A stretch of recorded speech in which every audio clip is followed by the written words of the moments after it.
अच्छा बताओ ना, अभी ये वेपर प्रेशर हमको पता चल गया कि ए जो है मोर वॉलेटाइल है, ए इज मोर। इसके बाद हमको इसको ग्राफ से भी डिस्कस करेंगे, पर अभी मैं एक बार तो हमने कॉमन सेंस से ये चीज बतानी है, ए मोर वॉलेटाइल है बी से, ठीक है। तो अगर मैं इस सॉल्यूशन को हीट कर रही तो कुछ चीजें वेपर में कन्वर्ट होगी, दोनों ही वेपर में कन्वर्ट हो रहे हैं, बस एक कम होगा एक ज्यादा होगा। वो किस पे डिपेंड कर रहा है? उसके वेपर प्रेशर पे। तो आफ्टर सम टाइम अगर हम चेक करते हैं तो वेपर फेस में किसका मोल फ्रैक्शन ज्यादा होगा? ए का, और बी का कौन से में ज्यादा होगा? लिक्विड फेस में, ठीक है। तो इसको हम आगे बॉइलिंग पॉइंट और वेपर प्रेशर इनसे रिलेट करके कुछ डायग्राम्स ड्रॉ करेंगे। और जब भी बात की जाए, ऐसे डायरेक्ट रिलेशन तो नहीं है वेपर प्रेशर और बॉइलिंग पॉइंट में, पर हम जनरली बात करते हैं कि अगर किसी लिक्विड का वेपर प्रेशर ज्यादा है तो उसका बॉइलिंग पॉइंट क्या होगा? कम होगा। और किसी लिक्विड का अगर वेपर प्रेशर कम है तो बॉइलिंग पॉइंट ज्यादा होगा। तो इस तरह से फॉलो करता है, vapour pressure is inversely proportional to boiling point, ऐसा बोल दिया जाता है क्योंकि एक्सपेरिमेंट में हमको देखने को मिला। तो ये हमारा अभी एक इसका इसी का क्वेश्चन लिख लो, एक जो मैंने तुमको कल बताया था ना कि प्रेशर दे रखा होगा तुमको, यहां पे लिख दे रहे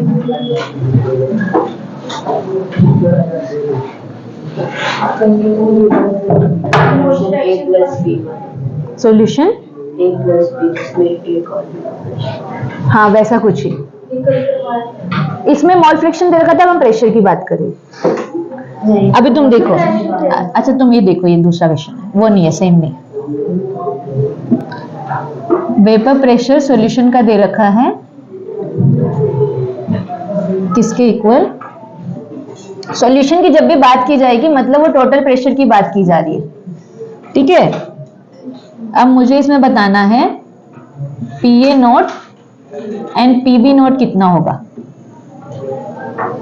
ये मुझे बताना है। मुझे ये क्वेश्चन दे रखे, मैंने तुमको बताया था ना कि तुमको ऐसे इक्वेशन मिल जाएगी और तुमको पीए नोट और पीबी नोट बताना होगा।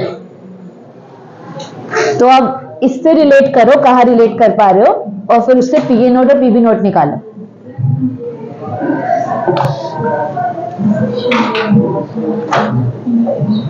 नहीं समझ आ रहा लक्ष्मी कैसे करना है? हमको ये इक्वेशन दे रखी है, वेपर प्रेशर ऑफ सॉल्यूशन मतलब total vapour pressure, PT. PT is equal to 6 + 1.5 XB।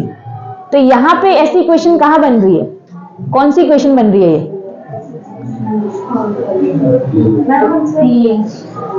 करो एक बार बताती हूँ। इन तीनों में से इस इक्वेशन से कौन सी इक्वेशन रिलेट की जाएगी? थर्ड वाली। थर्ड में एक्स बी है ना, और कुछ उसके साथ है, यहाँ पे भी एक्स बी है, उसके साथ कुछ मल्टीप्लाई में है, प्लस में वहां पे भी कुछ है कांस्टेंट, यहाँ पे भी कोई कांस्टेंट है। तो इस हिसाब से मुझे पीए नोट और पीबी नोट बता दो। पीबी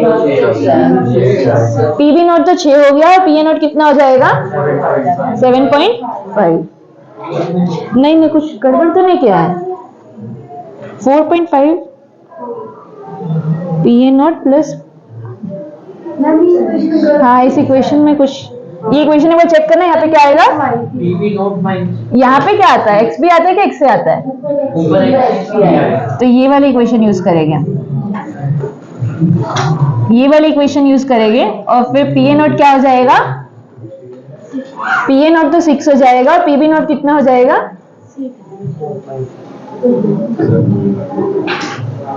4.5 हो जाएगा, ठीक है ना। अगर मैं इक्वेशन से रिलेट करूं तो पीटी किसके इक्वल आ रहा है? PA not plus PB not minus PA not multiply by X B. तो पीए नोट यहां से आ रहा है 6, और PB not minus PA note किसके इक्वल है? 1.5 के। तो इसको मैं 6 अगर पुट करती हूँ तो पीबी नोट किसके इक्वल आ जाएगा? इधर ये तो 7.5 आ रहा है, हाँ तो ये 7.5 आ जाएगा, 4.5 नहीं आएगा, ठीक है। पीए नोट 6 आ गया, ये 7.5 आ गया। यूनिट तुमको जैसे मेंशन कर रखा होगा उसके हिसाब से कर दें।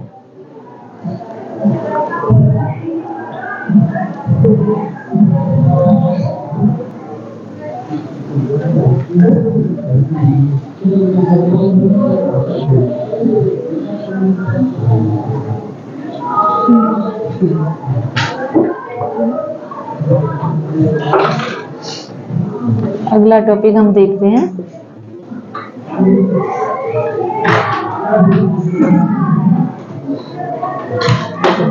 मोल फ्रैक्शन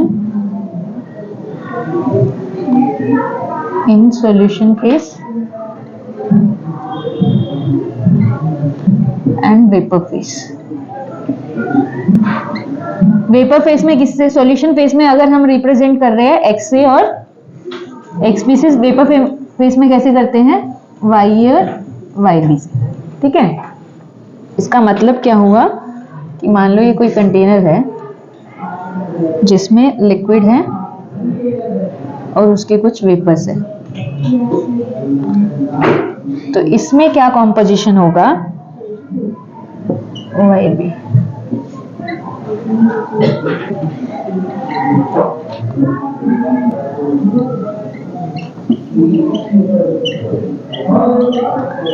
किसमें है ये,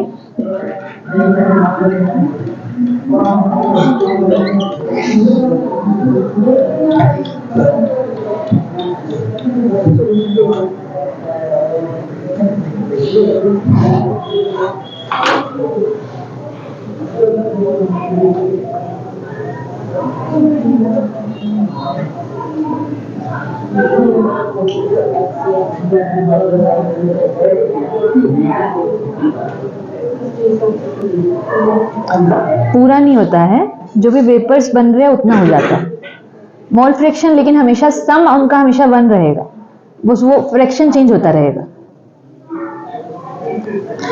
तो ये हम इसको पढ़ने से पहले हमको एक Dalton's law of partial pressure होता है। रोल्स लॉ में हमने देखा था कि सॉल्यूशन फेज में जो मैं निकालती हूँ उसमें क्या था, टोटल प्रेशर, पार्शियल प्रेशर अगर मुझे किसी कंपोनेंट का निकालना है तो वो उसके प्योर स्टेट वाले प्रेशर और उसके मोल फ्रैक्शन के इक्वल था। तो ये कौन सा लॉ है, तो अभी हमें पहले इस लॉ का स्टेटमेंट लिख लो, उसके बाद देखते हैं कैसे कैलकुलेट करते हैं। ये लिख लो पहले,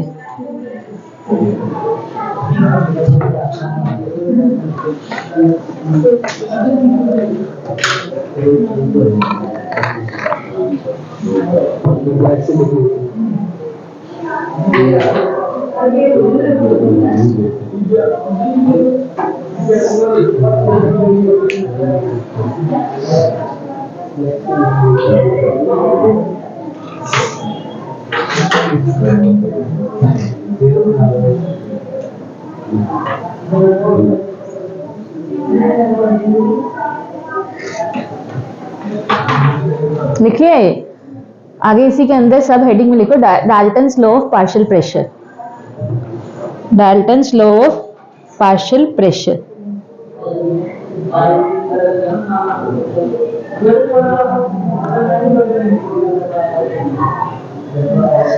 तो Dalton's law of partial pressure actually में बोलता क्या है, ये इन्होंने बोला था कि जो मेरे गैसेस का मिक्सचर है, स्पेशली नॉन रिएक्टिंग गैसेस जो आपस में रिएक्ट नहीं कर रही है, तो उनका जो टोटल प्रेशर होगा वो हर एक गैस के पार्शियल प्रेशर के इक्वल होता है। मतलब हर एक गैस का पार्शियल प्रेशर निकालो, उनको ऐड कर दो वेपर फेज में, जब उनको ऐड कर दिया जाएगा तो जो टोटल प्रेशर आएगा वो उस पूरे गैस का वेपर प्रेशर माना जाएगा। सिंपल यही है, बस यहाँ पे ये बात करना, हम लिक्विड सॉल्यूशन की बात कर रहे हैं या हम वेपर फेज की बात कर रहे हैं। इसमें रहता है टोटल वेपर प्रेशर जो एक्सर्ट करता है वो किसके इक्वल है, P1, अभी ये लिखना नहीं है, P4, ऐसे करके कितनी भी गैसेज हो सबके पार्शियल प्रेशर के सम के इक्वल आएगा। तो ये स्टेटमेंट लिख लो, according to this law, according to this law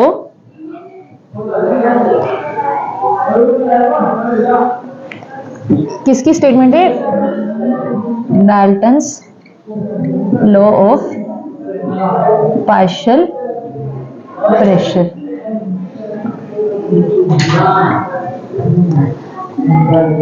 According to this law, the total pressure of a mixture, the total pressure of a mixture of gases, the total pressure of a mixture of gases is the sum of partial pressure is the sum of partial pressure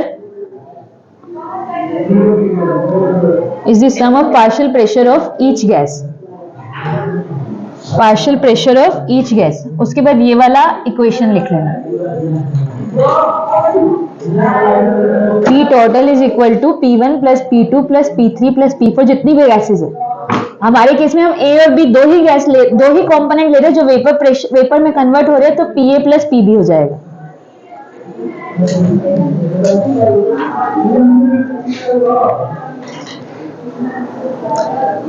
ये equation लिखने के बाद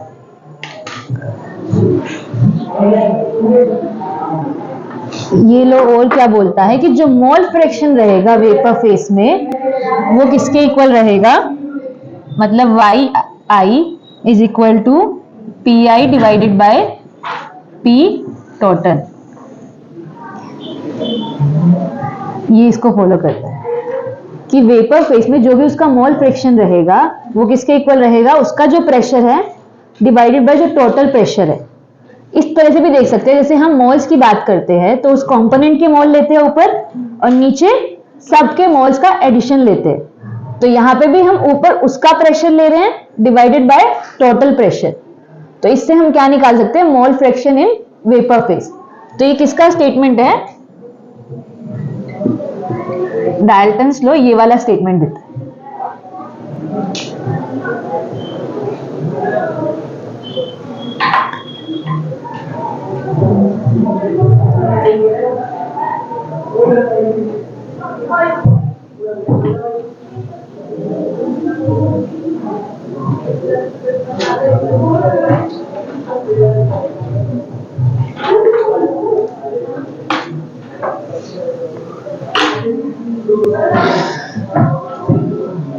ठीक है, तो उसके बाद अगर हम अब हमको एक इक्वेशन ये पता है और एक इक्वेशन वो वाली पता है,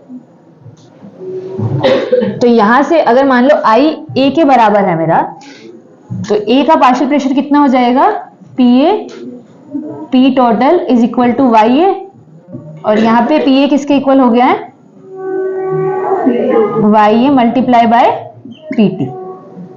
ये इक्वेशन हमको यहां से मिल गई है डाल्टन्स लॉ से, और यहाँ पे PA किसके इक्वल है, PA not multiply by XA। तो PA दोनों में सेम है, दोनों इक्वेशन को क्या कर देंगे, इक्वेट कर देंगे। इतना ध्यान रखो कि जो रोल्स लॉ में हम मोल फ्रैक्शन यूज कर रहे हैं वो लिक्विड फेज का है, और जो डाल्टन्स लॉ पार्शियल प्रेशर में मोल फ्रैक्शन यूज कर रहे हैं वो गैसियस फेज का है या फिर वेपर फेज का है। पर पार्शियल प्रेशर सिर्फ उस वेपर्स की वजह से ही है, कोई लिक्विड पार्शियल प्रेशर एग्जर्ट नहीं कर रहा है। ठीक है, तो अब मैं एक बार लिखवा देती हूँ तुमको ये। आई कोई भी कंपोनेंट, तुम मैथ्स में कोई भी चीज करते हो, आई को 1 अगर ले लिया तो y1 हो जाएगा, 2 ले लिया तो y2 हो जाएगा, तो अगर यहाँ पे हम a ले रहे हैं तो ya हो जाएगा।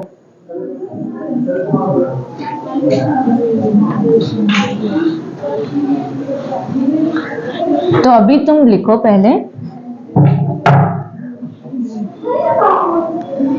कि जो रोल्स लॉ हमको बोलता है, अरे यार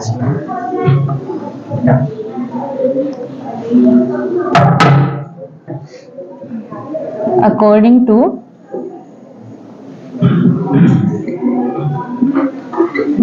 PA किसके इक्वल है, PA नॉट माइनस XA, इसको मैंने मान लिया equation 1। According to Dalton's law of partial pressure,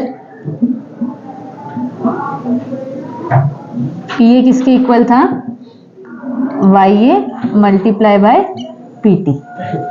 ठीक है, तो ये हुई इक्वेशन सेकेंड। ये I लिख लो, I कोई भी कंपोनेंट हो सकता है, any component of a mixture. तो अब अगर इक्वेट करें दोनों इक्वेशन को 1 और 2, तो हमको क्या मिलेगा, PA not XA is equal to YA PT। तो हमको क्या निकालना था, मोल फ्रैक्शंस निकालनी थी ना, तो तो मोल फ्रैक्शन वेपर फेज में, मतलब YA निकालना है, तो किसके इक्वल हो जाएगा, PA0 XA divided by PT।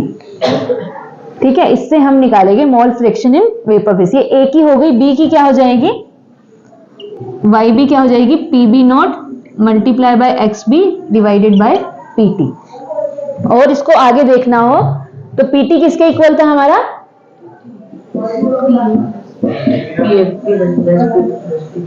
PA0 XA plus PB0 XB। तो इस फॉर्म में भी लिख सकते हैं इसको, इसी तरह यहां पे भी सेम लिख सकते हैं।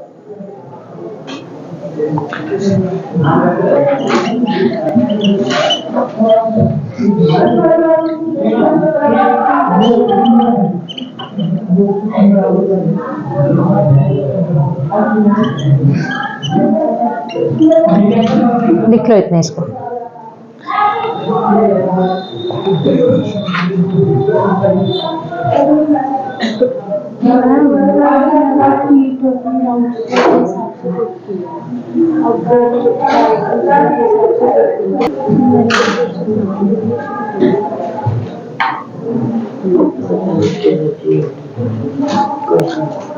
क्वेश्चन लिखो, at 90 degree Celsius,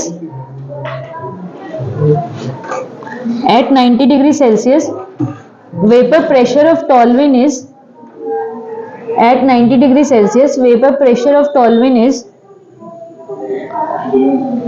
vapor pressure of toluene is 400 torr, 400 torr, and that of xylene is, that of xylene is, xylene होता है,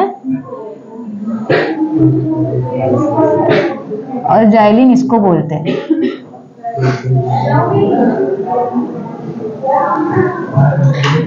that of xylene is 150 torr।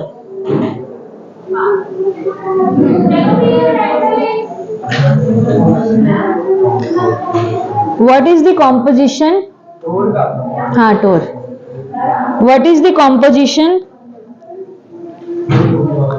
of liquid mixture, what is the composition of liquid mixture which boils at, which boils at 90 degree Celsius, which boils at 90 degree Celsius, comma, when the pressure of the solution is, when the pressure of the solution is,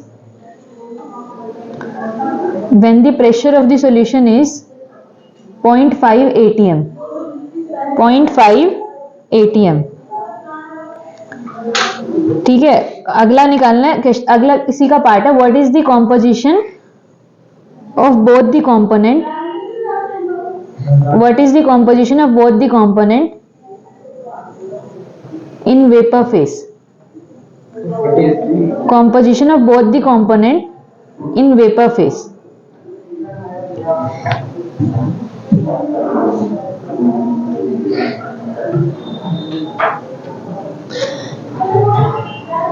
बस एक चीज ध्यान रखो कि इसमें तुमको दो solution दे रखे, दोनों के प्रेशर दे रखे, ठीक है। हमको कॉम्पोजिशन निकालनी है वेपर फेज में और लिक्विड फेज में, दोनों में। और मुझे इन्होंने एक और चीज दे रखी है, क्या दे रखा है, प्रेशर ऑफ द सॉल्यूशन दे रखा है, मतलब पीटी दे रखा है, पीटी दे रखा है, PA0 PB0 दे रखा है। हाँ, तो वो वाली एक इक्वेशन यूज कर लो, जिससे एक्स भी निकाल लोगे तो एक्स से ऑटोमेटिकली आ जाएगा।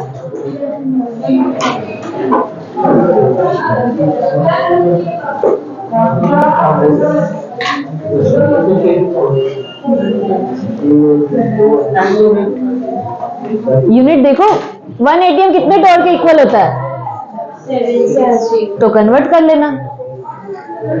एक यूनिट मैंने उसकी प्रेशर की यूनिट ATM में दे रखी है, PA0 PB0 टॉर में है, तो एक ही यूनिट में लेके चलो, टॉर में ही लेके चलो, थोड़ा इजी रहेगा।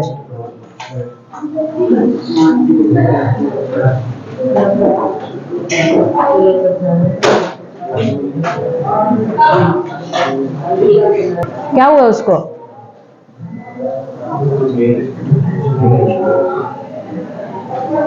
बाहर आराम करना है अच्छे से।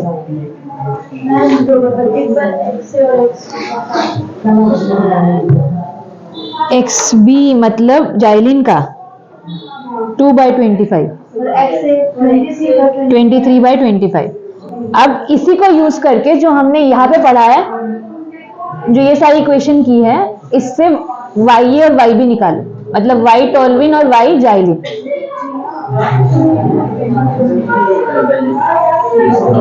पहला नहीं आया क्या? अरे उनमें से कोई इक्वेशन यूज कर लेना। P T is equal to P A not plus P B not minus P A not something वाली जो इक्वेशन है।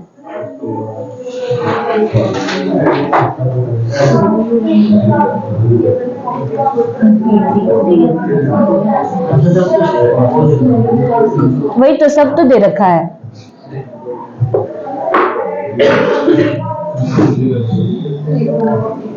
और अगर कहीं बॉइलिंग पॉइंट दे रखा है और तुमको ये मैंने ना लिखा होता, प्रेशर ऑफ द सॉल्यूशन ना लिखा होता, मैंने लिख दिया होता पी एक्सटर्नल 0.5 ATM, तो वो अंडरस्टूड है कि वो उसके वेपर प्रेशर होगा सॉल्यूशन का। समझ रहे हो? अरे इधर सुनो एक बार, ठीक है, रुक जाओ। मैंने क्या लिखा है, जब सॉल्यूशन बॉयल होता है तो उसका मैंने यहाँ पे स्पेसिफिक मेंशन कर दिया है कि pressure of the solution is 0.5 ATM। पर अगर क्वेश्चन में लिखा होता कि solution boils at 90 degree Celsius at pressure 0.5 ATM, तो वो अंडरस्टूड है। या फिर वो इतना भी लिख देता कि एक्सटर्नल प्रेशर इज 0.5 ATM, तो हमने बॉइलिंग पॉइंट की डेफिनेशन में यही पढ़ा था कि जब vapour pressure become equal to external pressure या एटमॉस्फेरिक प्रेशर, तो उस पॉइंट को हम क्या बोलते हैं? Boiling point. तो तीनों में से कोई भी चीज मेंशन करने, तो इतना तुमको नॉलेज होना चाहिए कि बॉइलिंग पॉइंट होता क्या है। तो बॉइलिंग पॉइंट वो टेम्परेचर नहीं है जहां लिक्विड बॉयल होता है, वो बॉयल इसलिए होता है क्योंकि ये दोनों प्रेशर इक्वल हो जाते हैं। तो P एक्सटर्नल हमको 0.5 ATM दे रखा है, मतलब कितना हो जाएगा? 760 का आधा 380 टोल। ठीक है, टोटल प्रेशर दे रखा है। उसके बाद हमको ये इक्वेशन हम यूज करेंगे PA not XA plus PB not, चाहे वो वाली कर लो, अगर इसको 1 माइनस एक्स भी करना चाह रही हूं मैं।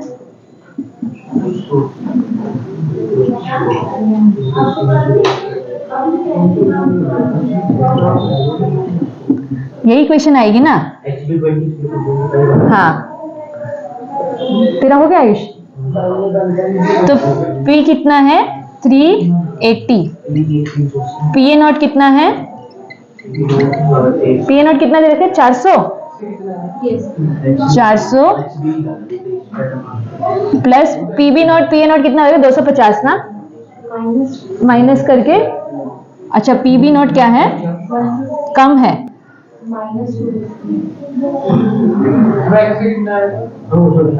x से आएगा 23/25।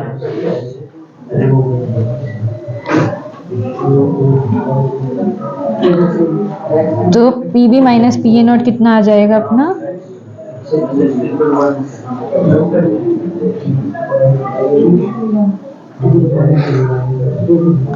150 माइनस 250, x भी निकल जाएगा इससे। तो ये कितना बच गया? -20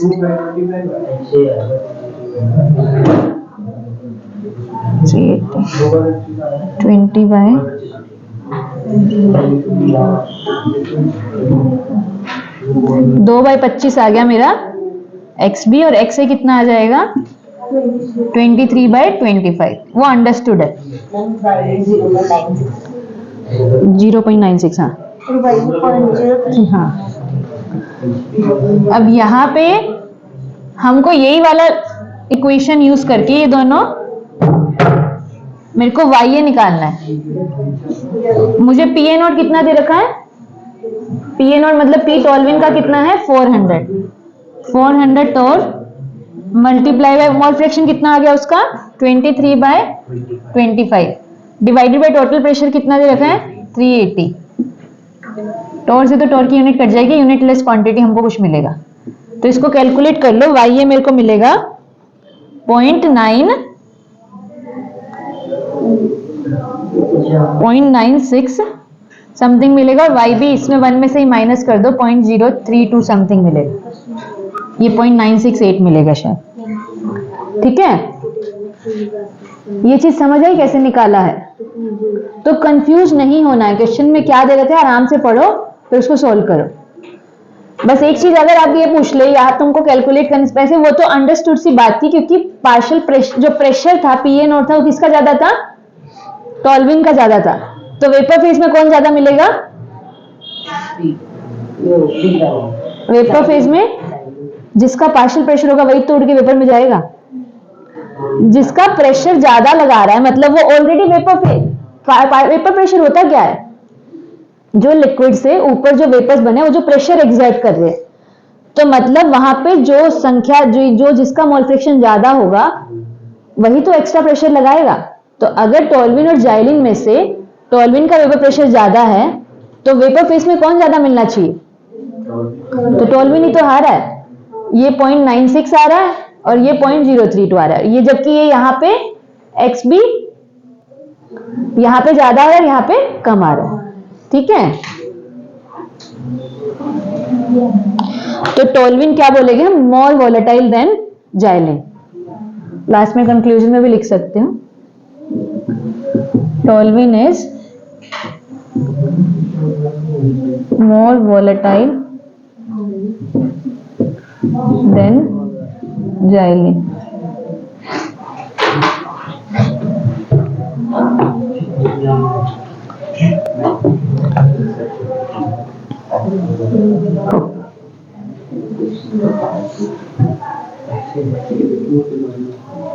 प्लीज तुम जाके थोड़ा थोड़ा NCERT line by line read करने की आदत डालो। मैं नहीं बोल रही कि वो सफिशिएंट है, पर वो बेस है, तो उसको वर्ड बाय वर्ड तुमको पता होना चाहिए।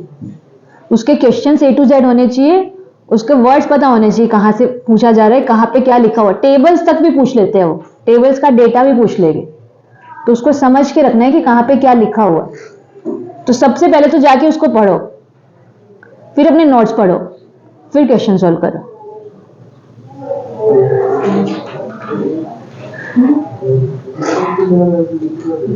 रुको, इसका क्वेश्चन मैं तुमको लिखवा देती हूँ।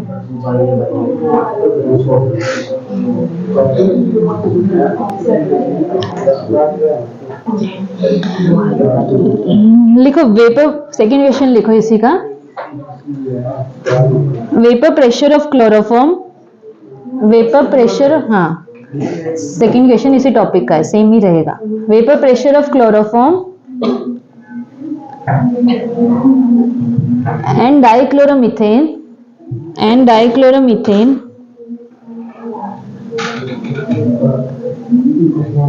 at 298 Kelvin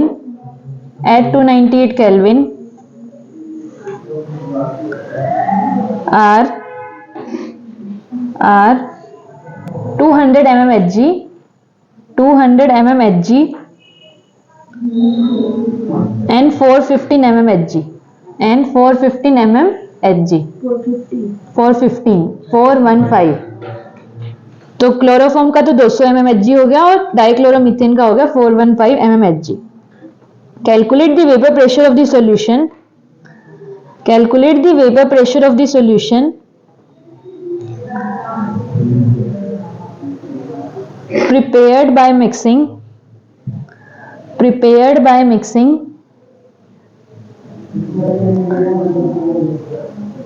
25.5 gram of chloroform, 25.5 gram of chloroform and 40 gram of dichloromethane and 40 gram of dichloromethane at 298 Kelvin, at 298 Kelvin। और इसी का सेकंड पार्ट में है calculate the mole fractions of each component, calculate the mole fractions of each component in vapour phase. In vapour face. Chloroform का formula क्या होता है? CHCl3। और डाइक्लोरोमीथेन का क्या फॉर्मूला होगा? CH2। तो ये तुमको मालूम होना चाहिए, ठीक है। इसको तुम करना घर पे ट्राई, अभी रहने दो। बस तुमको यहाँ पे मोल फ्रैक्शन देनी रखी है, यहाँ निकालनी है, बाकी सिंपल है। आंसर मैं इसका बता देती हूँ। अरे भाई हो जा। आंसर इसका है P टोटल तो आएगा, पहले पार्ट का आंसर है 347.9 mmHg, ठीक है। और अगर वेपर फेज में पूछा तो क्या निकलेगी, Y या X? Y। तो Y क्लोरोफॉर्म का तो आ रहा है 0.18 और CH2Cl2 का आ रहा है 0.82। ये तीनों इसके आंसर रहेंगे।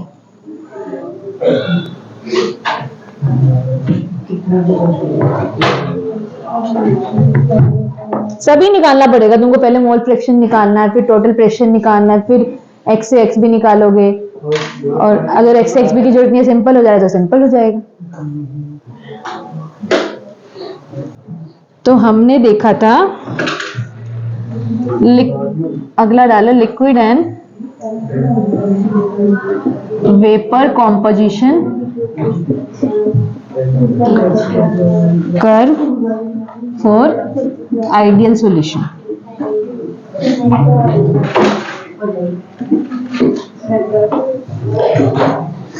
तो हमने ये वाला कर्व किसके लिए पढ़ा था, ये किसकी कॉम्पोजिशन बता रहा था, जो ऐसा कुछ पढ़ा था, सॉरी ये नहीं, ये तो एक जो यहां से था,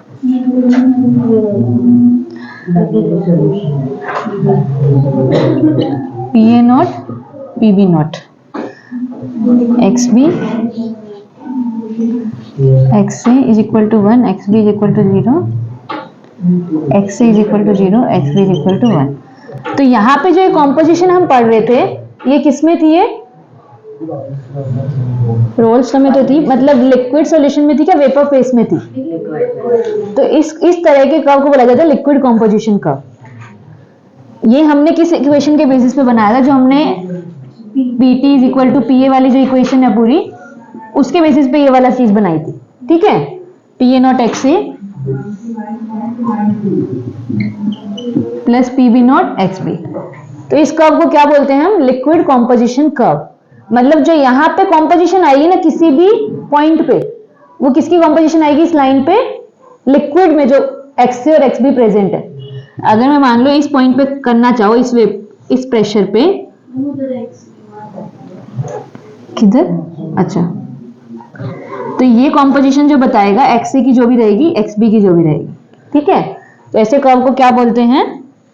लिक्विड कॉम्पोजिशन कर्व। हाँ बना लो, हम कंपेयर करेंगे दोनों।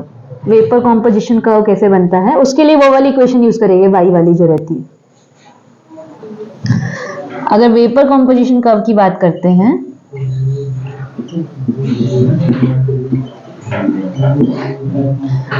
तो इसमें क्या हो जाता है?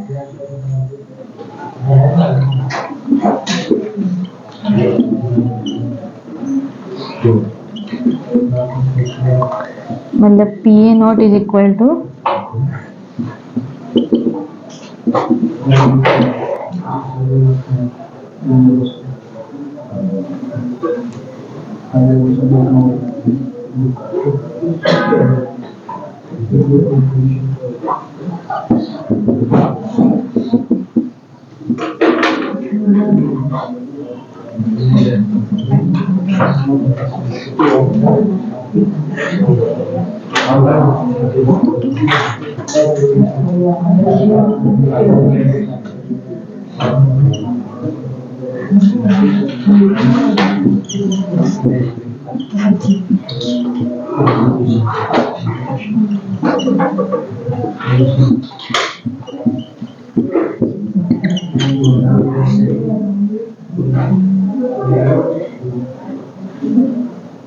कुछ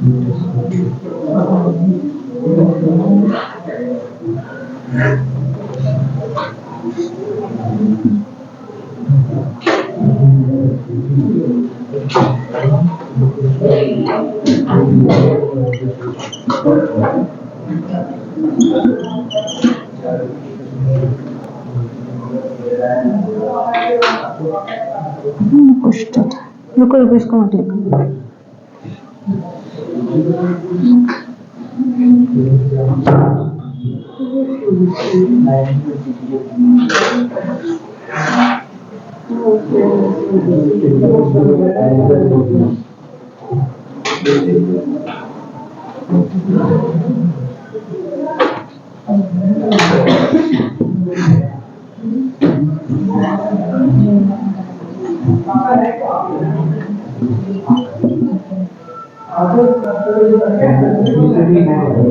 रुक जाओ एक बार।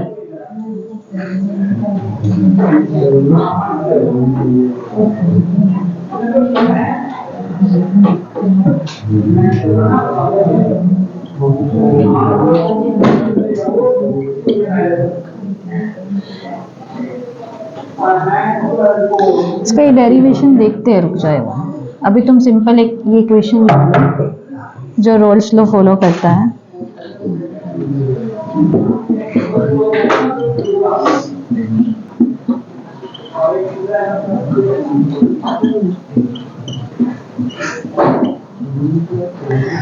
मतलब इसमें डिराइव करके इस तरह की कुछ इक्वेशन आती है। डेरिवेशन मैं कल करवा दूंगी, जरूरी नहीं है, हमारे काम का नहीं है, पर कैसे आता है। जैसे हमने ये वाली इक्वेशन निकाल ली थी आगे एक्स और एक्स बी की टर्म में किया था, तो इस केस में इस तरह की इक्वेशन बनती है जिसमें वाई ए वहां पे रहता है। तो जो यहाँ पे कर्व बनता है वो कैसा रहता है, कुछ इस तरह का बनता है। P A not P V not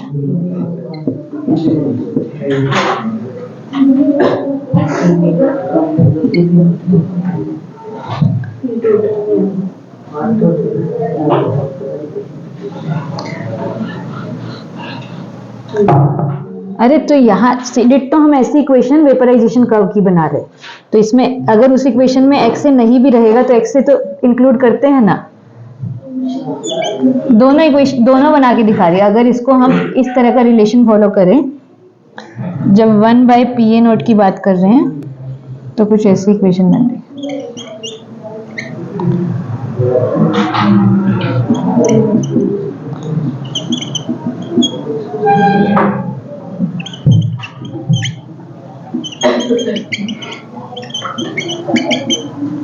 ये जो है मोल फ्रैक्शन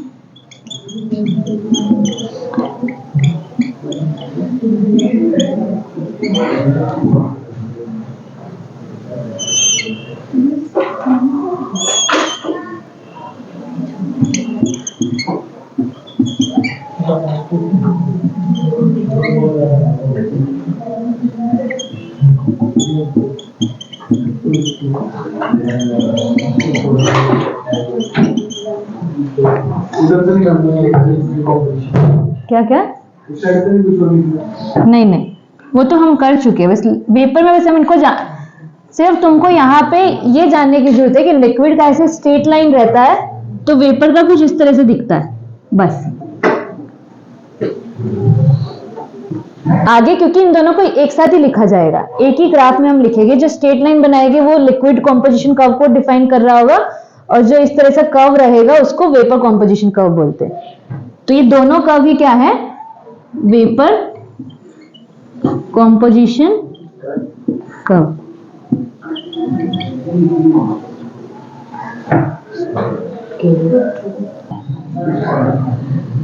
ये डेरिवेशन एक बार तुम भी घर से ट्राई करके आना ना।